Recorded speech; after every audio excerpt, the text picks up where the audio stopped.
Hey everyone, Demo here with our Mythic Soul Hunters kill. This boss is definitely no joke. It's a step up from Fractalus for sure. Coordination, Mechanical Vomit. So far, worst fight in the raid. That is definitely a given.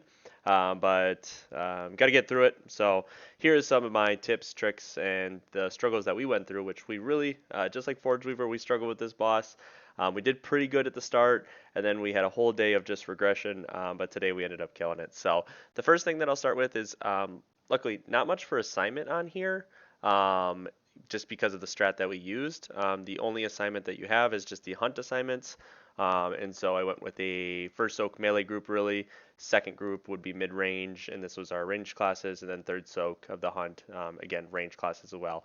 Kind of want to, you're not like hard locked to only like a certain amount of melee. You could run a few more, but the less melee you have, just a little bit better. If you have Destro Locks, it's super good. Shadow Priest, all those classes are super good. But the damage check isn't necessarily a thing. It's more about living at the end of the day. So um, to preface, we did a YOLO dispel strat, so we didn't do any of be on this marker, ping this, or anything like that. I just made sure that we went into the weak aura package beforehand and made sure that every single person that is eligible to have the IR debuff, I made sure that it was on their screen, evident, clear, and I think YOLO dispels, as long as that we told people that like, hey, when you get it, you need to just focus on soaking. I really don't think that was a big pain point of progression. So I don't think like the YOLO dispel versus the coordinated dispel. I don't think there was like we lost any time because of YOLO dispels. If anything, we probably made up time because we didn't have to spend time. Well, I didn't get my debuff. Oh, I'm supposed to get this debuff. Oh, I got the debuff and I don't know what I was supposed to do with it. I didn't realize it because I'm not supposed to get it, right? So it just was like YOLO in any range classes. Just know they're soaking. The other thing is that on the hunt, I was always calling the immunities. At first, we were kind of trying to run like a little bit more of an immunity comp, but that turned out not to be like super beneficial. It was like, okay, if you have an immunity, it's great, it does help, but it's not like make or break for the fight. Tanks on here, we ended up going defensive trinkets just because like if we can prevent deaths on the tank side, and we can continue to progress, that's more important than anything else. Like just continue to see more parts of the fight and progress. That's the biggest tip. So defensive trinkets on those, and just any way to help. So we'll kind of roll through it because it's kind of a long fight, and we'll kind of talk through it. A lot of repeating here. I'm not going to go through this specific tank mechanic. It's standard. Every single guild does it the same. We do it exactly like every other guild. It's just a swap, like you're supposed to. So big emphasis that we had to make through. We went through about 3 to 4 hour log review, looking at like healing done, and it's done to the IR targets. They've got it. Just like the healers got to realize, like when that spirit bomb comes out, it's not top everybody. It's like there are only a few people endangered. It's most likely just the frailty targets and your IR part people. So as you get ready for a move here, spirit bomb comes in. Your healers have to know who is the biggest people in trouble. So if I pause right here, also make it full screen, you can see that we have Cherry Path Tarek with IR debuff. These are the biggest people in trouble. And then we look at Frailty as a double DK plus myself. So there's really just 5 people that are in trouble right now when this Spirit Bomb comes out. And they need to be topped right away. Because Consume is being cast at the same time, which is adding on to their heal absorb and doing damage to them. So like our healers, we just made sure like, hey, you want to make sure that you heal up these people first with the IR debuff, and then just keep an eye on the Frailty. It's almost falling off, but just keeping an eye on that. So healed up pretty quickly on the first one. It's within Lust still, so it should be. So hunts come out here. This is a melee one. We try to make sure that it never goes behind the boss because that's where I-beams are happening. That's also a good tip. I think on this one I even tell them don't go behind because we've talked about that because I-beam comes out shortly after and then people are in the way. So yeah, pretty standard here. Fight kind of ramps up towards the end. Once you kind of get down this first like dance and everything like that, obviously it's rinse and repeat, but healers feel comfortable, and then people start to tunnel a little bit towards the end.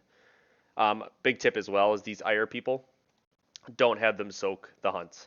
So these people right here should not soak the hunts at all. They should be off soaking the puddles and getting the puddles all cleaned up. So we got a hunt here, we get a mage. I call out that he's solo. I call it out every single time, and then I will say like right here, I'll say bear's immunity because I can tell that he has turtle right here, and then I would say group 3 soak. And so we don't have to have like any like confusion about the soak. Is it a melee soak? Is it supposed to be in melee? It's just like number 1 is always in melee, number 2 is mid range, and number 3 is mid range, like every single time. So then those people know in their group 3s when they're soaking in group 3, they know that it's going to be mid range like this. So At this point, we're getting ready for the intermission. I know that another spirit bomb is coming up shortly. It's coming in about 10 seconds, so I'm starting to call that. And we've cleared up the soaks, so we're good. And then again, those people with the ire debuffs, these are the people in trouble, so we make sure we heal these people up. Intermission now. This is I call this a slow move. I say get with your group, and it's a slow move. There's no rush to really spread out really fast on this one. It's just we don't want to yank as I get yanked, but you don't want to yank people as they take more damage, because no damage really happens here until you start soaking. Here I say range soak early. So range soak early. You only really don't want to take one. You could take two, and then as a tank you can grab quite a few more. So I think most phases I grabbed 5, 6, somewhere in there. Um, Out of intermission, it is important for your rid lead or your tank to call the I-beam. So Velarin will be on one of the tanks, and so I will call where the I-beam is going. So I would have said it was towards moon, and so then that's just the raid to know that, okay, do not be towards moon. So, and then we group everybody back up as he gets ready for a void step, and then we go ready for there. So again, Spirit Bomb comes in after the void step, so I'm calling out, hey, Spirit Bomb now, coming in shortly, that we know we're watching our IR targets here. And those people know they got to watch their HPs as well. No great uses of defensives, Hellstones, just when people are soaking the puddles. That's kind of the best. Up and goes first here, so this is a melee. Try not to stack it just like Heroic. Dixie's immune, and I call that. That way group 2 knows. And then LFQS number 3. Nice and long, gives plenty of room.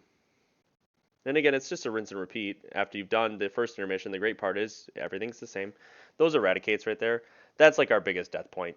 That, like, I should have started the video. Sorry, I should have started with that. Eradicate deaths, blade dance deaths, like those are your deaths. Like those are when people just not paying attention and just blade dance is less, but eradicate is a lot more. So range just being greedy and not or trying to finish their cast and shit, like so much. And it was a problem on our guild at least. Probably a problem in less people's guild, but yeah.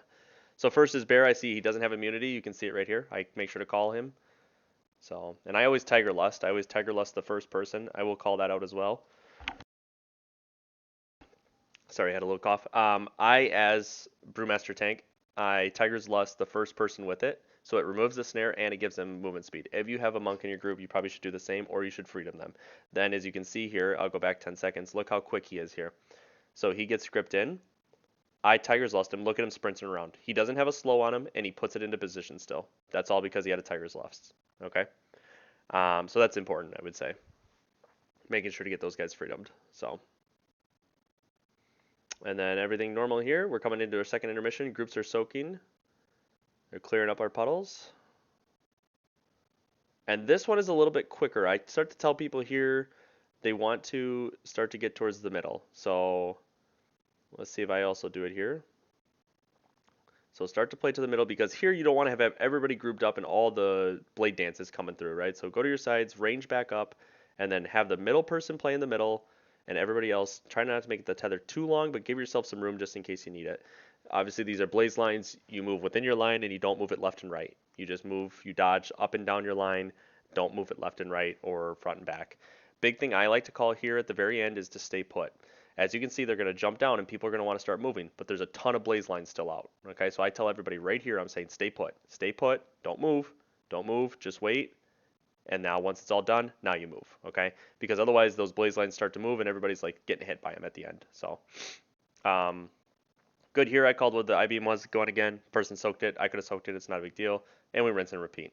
So at this point, we've been focusing Alyssa the whole time. Alyssa's down to 21%. She is the tank boss, and she's getting pretty close to being low. Again, this is like a great spot. If you got into this part, I would start calling Hellstones and Health Pots on Spirit Bombs, just to make sure you get people alive. Cherry Immune's here. I call it for him. And then Girl Talk is mid-range too. And then Ender is immune. And as you can see, the turtle icon is right there, and so we can see it. So everything's looking really good. We're doing well. Bosses are low. We want to kill Alyssa first. We can live the other ones, as you'll see here. That's our whole goal. And so this one here, you've got everybody up. Position's good. Just taking my time, getting over. And I'm on the Spirit Bomb. I'm calling Hellstone, Health Pot, like one of them. I said pop one of them here. We'll pop one of them before the next intermission as well. So we get pretty healthy. Again, IR targets are the big ones. Taric is an immune. Dispersion is worth it. You can tell. Shock is mid-range. And then LFQS is mid-range as well, so he's going to make it big. And we basically just got to get through this part, finish the soaks, watch these people's up, I roll a little too soon, which makes an issue, but we're okay. We're alive. We have a spirit bomb coming in. I'm making sure to call that. And this is empty the bag. I would just like to live this and get to this intermission. As you can see, all the bosses are pretty low. We got one down to 3% already. Um, so it's just empty the bag, live. Here, you meet in the middle. We're going to kill this boss. You're not going to see much going on here. You meet in the middle, and then we go left. We always picked left. And I think we take a couple ticks here. Nothing too crazy. I think we had some yoink deaths is what it was. And then at this point now, we're just killing. We want to kill Skull. We want to kill Fell first because we don't want to deal with the Fell intermission. But as you can see, she's going to start pulsing damage now that she's dead, but it's not really even that big of a deal. So even with her dead, like, we're fine. And she's getting low. We're kind of trying to stack them up again. I'm soaking what I can. I'm just telling everybody at this point, kill the boss. So, and he goes into his intermission. We only have one boss up. This is honestly a perfect timing. It's no soaks, no nothing. Just like, don't dispel, just kill the boss. That's it. So, and double potion now, and that's the kill. So again, this boss not very fun at all. Didn't enjoy this boss at all. It is what it is though, right? You got to kill it. Mechanical vomit. It'll get better with gear, better with your comp. If you got more warlocks, they can really carry. They can do a lot of damage. Our damage wasn't that high. There's guilds that have, they killed this boss a minute and a half faster than we did, but still, we got it down under 7 minutes. I think that's for the most part, most of the, strats, everything that I can give you for tips and tricks. It's going to be the one shots that kind of progress. It's kind of like a Raz for us before. One shots really screwed us over. So that's what I tell your guild. Focus on the eradicates, focus on the blade dances, and have your healers make sure that they're targeting the right people. It's really, like I said, we had to talk with our healers. It's more of a who's in trouble right now versus who needs this heal absorb off. They can live with that heal absorb on them still a little bit longer. So just realizing that can really help. So any questions, any comments, throw them in the bottom. Try to help out anywhere I can. Like and subscribe, and hopefully catch you in the next one shortly with the Nexus King guide. Have a great day.